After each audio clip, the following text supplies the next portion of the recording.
Hello बच्चों, welcome to my channel किताबें। आज जो हमारा टॉपिक है that is on quantum numbers. Quantum numbers atomic structure या स्ट्रक्चर ऑफ एटम का टॉपिक है। बहुत इंपॉर्टेंट टॉपिक है ये और इससे थियोरेटिकल क्वेश्चंस ज्यादा आते हैं रादर देन न्यूमेरिकल। तो इन क्वांटम नंबर्स के बारे में हम पढ़ लेते हैं कि ये क्या है। सबसे पहले क्वांटम नंबर्स वर्ड क्या है। क्वांटम नंबर्स एक्चुअली क्या हुआ, स्क्रॉडिंजर नाम के साइंटिस्ट थे। श्रोडिंजर ने एक वेव इक्वेशन दी। हर इलेक्ट्रॉन का क्या लोकेशन होगा उस पर्टिकुलर एटम में या हाइड्रोजन एटम में, ये श्रोडिंजर वेव इक्वेशन से पता लगाया गया। और उसके जो सॉल्यूशंस आए यानी कि उस इक्वेशन का जो आंसर आया वो था हमारा 3 क्वांटम नंबर्स। और 3 क्वांटम नंबर्स कौन से थे, एन, एल और एम। इसके बारे में अभी हम आगे पढ़ेंगे कि ये एन, एल और एम क्या है। अभी आप बस इतना समझो कि एक श्रोडिंजर नाम के साइंटिस्ट थे, उन्होंने कोई वेव इक्वेशन बनाई जिससे हम इलेक्ट्रॉन का हाइड्रोजन एटम के अंदर लोकेशन बता सकते हैं। तो उस इक्वेशन के जो आंसर्स आए या सोल्यूशन आए वो हमारा क्वांटम नंबर्स हो गया। ठीक है, तो ये जो होते हैं एक्चुअली 4 क्वांटम नंबर्स होते हैं and they tell us about location of electron. तो ये क्वेश्चन भी पूछा जा सकता है कि ऐसी कौन सी चीज है जो हमें लोकेशन ऑफ इलेक्ट्रॉन बताती है। तो हम बोलेंगे क्वांटम नंबर से ही हमें इलेक्ट्रॉन की लोकेशन पता चलती है। ठीक है, तो हम स्टार्ट करते हैं 1 बाय 1 सारे क्वांटम नंबर्स को पढ़ने का। ठीक है, सबसे पहले जो सबसे इंपॉर्टेंट क्वांटम नंबर है वो पढ़ लेते हैं, जो कि है principal quantum number. Principal quantum number को सबसे पहले तो रिप्रेजेंट किससे किया जाता है, it is represented by n, small n. यानी कि इसको हम कभी भी अगर लिखेंगे तो इसको स्मॉल एन से लिखेंगे। कहीं पे भी ये स्मॉल एन अगर आपको लिखा हुआ मिल जाए स्ट्रक्चर ऑफ एटम चैप्टर में तो आपको समझ लेना है कि ये प्रिंसिपल क्वांटम नंबर की बात कर रहा है। ठीक है, तो स्मॉल एन है ये। और ये बताता क्या है, ये बताता है energy level of electrons around the nucleus,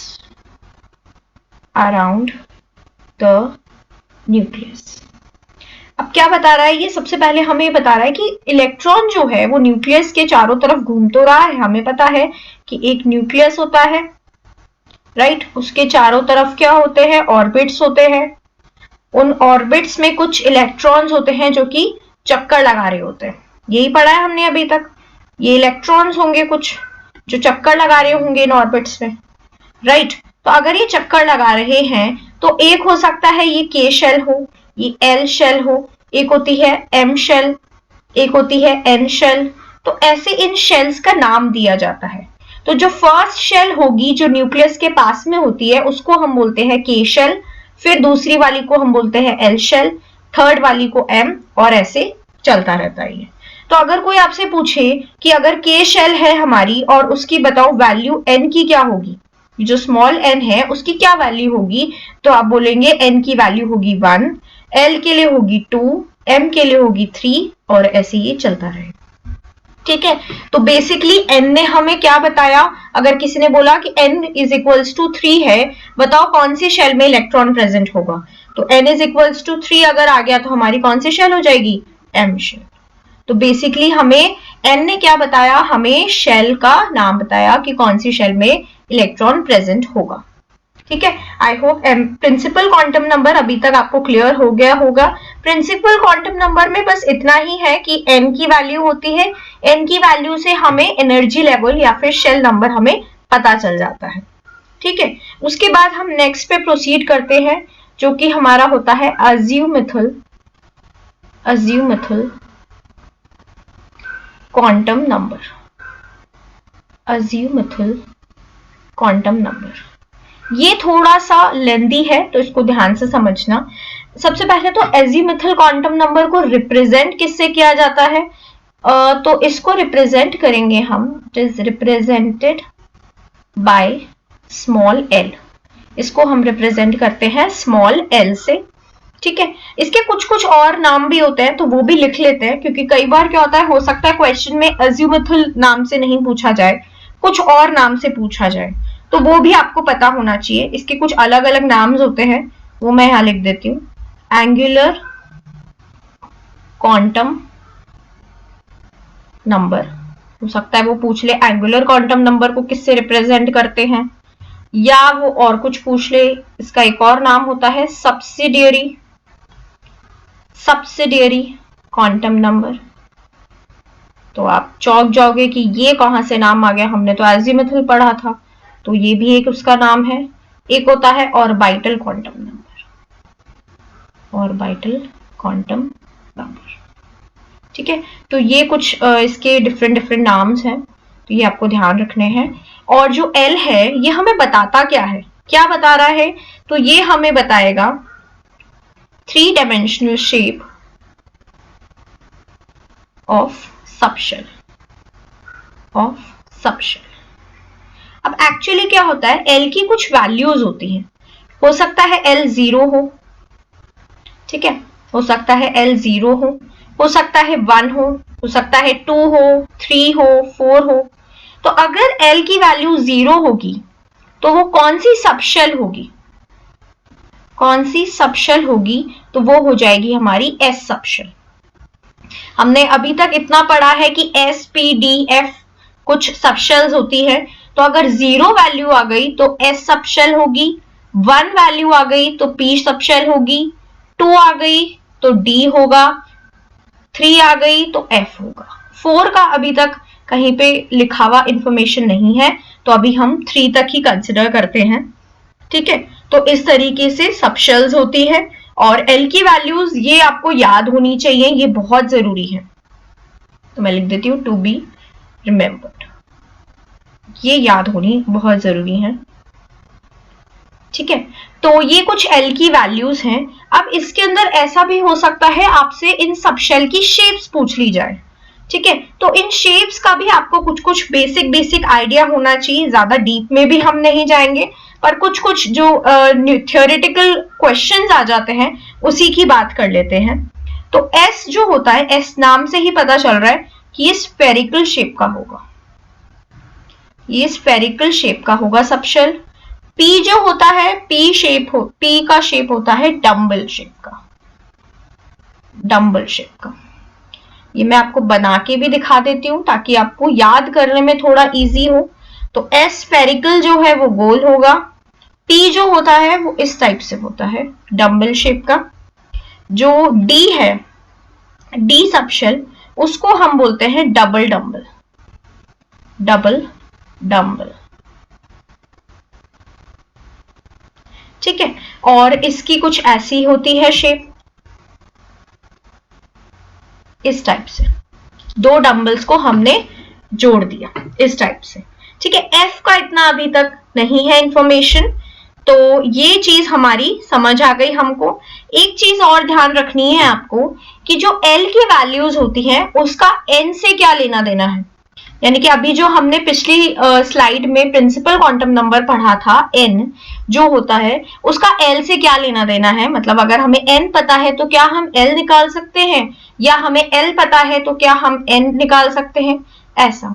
तो जो एल होगा, एल की हमेशा 0 to n-1 वैल्यूज होंगी, 0 to n-1 वैल्यूज होंगी।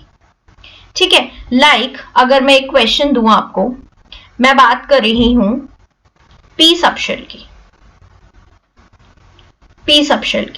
अब पी सबशेल के लिए आपको एन बताना है, एल बताना है।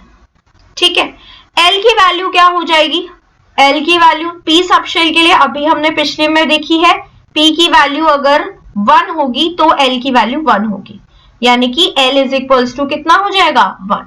ये हमारा आंसर हो गया एल के लिए। अब अगर एल 1 है तो हमने क्या बोला था, 0 to n-1, n-1। तो अगर n+1 कर दें तो n कितना हो जाएगा, n हमारा आ जाएगा 2, right, n is equals to 2। तो ये चीज हमें समझ आ गई। हमारा टॉपिक है वो है मैग्नेटिक क्वांटम नंबर के ऊपर। जो हमारा 3rd क्वांटम नंबर है, एजीमुथल के बाद मैग्नेटिक क्वांटम नंबर आता है। तो मैग्नेटिक क्वांटम नंबर हमें क्या बताता है, पहले वो समझते हैं। तो मैग्नेटिक क्वांटम नंबर हमें स्पेशियल ओरिएंटेशन बताता है, spatial orientation of orbitals, special orientation of orbitals. तो बेसिकली जो ऑर्बिटल्स हमने पढ़ी हैं उनका स्पेस में क्या ओरिएंटेशन है, या इसको सिंपल वर्ड्स में बोलें तो हम उसके कोऑर्डिनेट्स जानने की कोशिश कर रहे हैं कि एक्चुअल में जो इलेक्ट्रॉन है वो अगर किसी ऑर्बिट में चक्कर लगा रहा है, ऑर्बिट में घूम रहा है, तो वो किस कोऑर्डिनेट में या किस ओरिएंटेशन में प्रेजेंट होगा। तो इट इज डिनोटेड बाय या it is represented by small m। ठीक है, तो मैग्नेटिक क्वांटम नंबर को स्मॉल m से डिनोट किया जाता है। इसमें ये स्पेशल ओरिएंटेशन ऑफ ऑर्बिटल्स बताता है, और इसकी जो टोटल वैल्यूज हो सकती हैं वो हो सकती हैं values lies between -L to +L, -L to +L। यानी कि अगर सपोज करो कभी क्वेश्चन में मेंशन किया हुआ है कि L = 3 है, तो M की वैल्यू आपको फाइंड करनी है कि M की क्या क्या वैल्यूज हो सकती हैं, यानी कि मैग्नेटिक क्वांटम नंबर की वैल्यूज आपको फाइंड करनी है। तो जो M की वैल्यूज होंगी वो होंगी -3, -2, -1, 0, +1, +2 एंड +3, यानी कि -3 से लेके -3 to +3 तक इसकी वैल्यूज होंगी M की। ठीक है, आई होप ये क्वेश्चन क्लियर हो गया। अब जो हमारा लास्ट है क्वांटम नंबर वो आता है 4th क्वांटम नंबर, जो कि है spin quantum number. Spin quantum number, okay. Spin quantum number को डिनोट किया जाता है स्मॉल s से, डिनोटेड बाय स्मॉल s।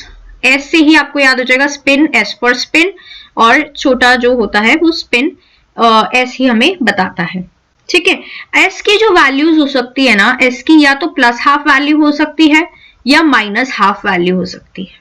ये दो ही वैल्यूज केटर कर पाता है, और ये क्या बताता है हमको, स्पिन ऑफ इलेक्ट्रॉन बताता है। स्पिन ऑफ इलेक्ट्रॉन, यानी कि अगर कोई इलेक्ट्रॉन प्रेजेंट है तो उसका स्पिन क्या होगा।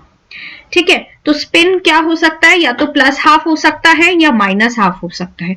बेसिकली डायरेक्शन बताता है, अगर पॉजिटिव हुआ तो दूसरा डायरेक्शन, नेगेटिव हुआ तो दूसरा डायरेक्शन। तो यही इसका काम है। तो अभी तक हमने चारों क्वांटम नंबर्स एक एक बारी देख लिए। इसके बाद हम नेक्स्ट वीडियो में शेप्स ऑफ ऑर्बिटल्स पढ़ेंगे कि s orbital, p orbital, d orbital की शेप्स हम इजी वे में क्या क्या सीख सकते हैं। तो अगर आप रेगुलर इन वीडियोस को देखते रहोगे तो आपके जो बेसिक्स है वो बहुत स्ट्रांग हो जाएंगे।